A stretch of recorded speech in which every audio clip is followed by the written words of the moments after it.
ममता, मैं तो कहती हूँ तू भी रमन की शादी कर दे। उम्र तो हो ही गई है। फिर बैठे बैठे हुक्म चलाना मेरी तरह। जब से मेरे बेटे की शादी हुई है मुझे बड़ा आराम मिला है। अब मैं किसी काम को हाथ नहीं लगाती। वैसे भी सारी जिंदगी काम ही किया है। आराम का मौका तो अब मिला। दीदी के तो बड़े ठाठ है। बिस्तर में बैठे बैठे बहू को ऑर्डर देती रहती है। वह भी एक आवाज में दौड़ी आती है। मैं भी रमन के लिए घरेलू बहू लेकर आऊंगी, फिर देखना हमारे भी ठाठ होंगे। ममता जी अपने पति रमेश जी से बोली, जो कुछ देर पहले फोन पर अपनी बड़ी बहन से बात करके आई थी।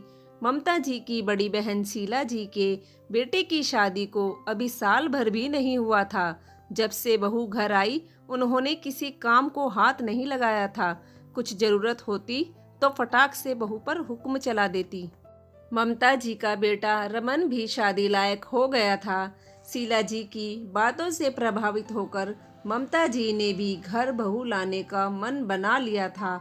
ममता रमन के लिए लड़की ढूंढती उससे पहले ही रमन ने अपने साथ काम करने वाली पल्लवी से शादी करने की इच्छा जाहिर कर दी।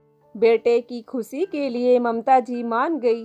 पल्लवी बहू बनकर ससुराल आ गई, लेकिन बहू नौकरी वाली हो तो उसके पास कहाँ इतना समय रहता है कि सुबह सुबह सारा काम निपटा कर ऑफिस जाए। लेकिन पल्लवी कोशिश करती थी कि सुबह जितना हो सके काम कर जाए। सासू माँ की सुविधा के लिए पल्लवी ने दिन भर के लिए काम वाली भी रख ली।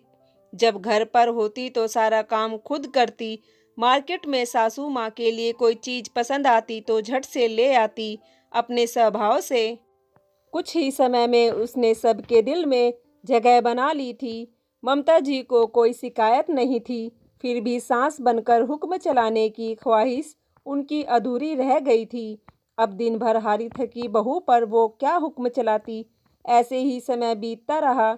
बहुत दिन हो गए थे शीला जी का फोन नहीं आया, नहीं तो 2-4 दिन में फोन करके वह ममता को सास के ठाठ गिनाती रहती थी। कहीं दीदी की तबीयत खराब तो नहीं सोचकर ममता जी ने फोन किया। अरे दीदी, क्या हुआ? अब तो आपने बात करनी ही बंद कर दी। क्या बताऊं ममता, अब बहू पहले जैसी नहीं रही। अपने हिसाब से काम करती है। मन होता है तो सुन लेती है, नहीं तो मैं चिल्लाती भी रहूं तो भी सुनाई नहीं देता। खाना भी टाइम पर नहीं देती। 15 दिन से बीमार चल रही हूँ। दवाई के लिए बोला तो बहू ने बोला सरकारी अस्पताल में दिखा लो। अब तो जबान भी लड़ाने लगी है। ग्रीस भी उखड़ा उखड़ा रहता है। ऐसा लगता है कि उन्हें मुझसे परेशानी होने लगी है, लेकिन इसमें उनका भी दोष नहीं है। मैंने बहू को बहू नहीं, काम करने की मशीन माना। कभी दुख बीमारी में उसकी मदद नहीं की, कभी प्यार से 2 बोल नहीं बोले, उसके सिर पर प्यार भरा हाथ नहीं रखा तो वह भी मुझे अपना क्यों समझेगी। उसके लिए सिर्फ उसके पति की माँ और उसकी अनचाही जिम्मेदारी हूँ। बोलते बोलते शीला जी की सिसकियाँ ममता जी का दिल भेद गई। क्या बात है, आज फिर अपनी दीदी से बात करके उदास हो गई? तुम्हारी अधूरी ख्वाहिश फिर से तो नहीं बुलबुलाने लगी?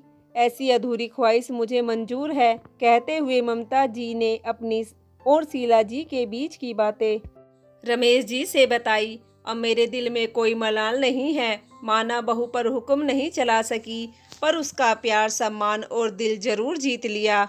आज उन्होंने बहू को दिल से स्वीकार कर लिया था। उनके चेहरे पर संतोष का भाव देख रमेश जी भी निश्चिंत हो गए थे। दोस्तों, अगर आपको यह कहानी अच्छी लगी हो तो प्लीज़ हमारे चैनल को जरूर से सब्सक्राइब कर लीजिएगा। धन्यवाद।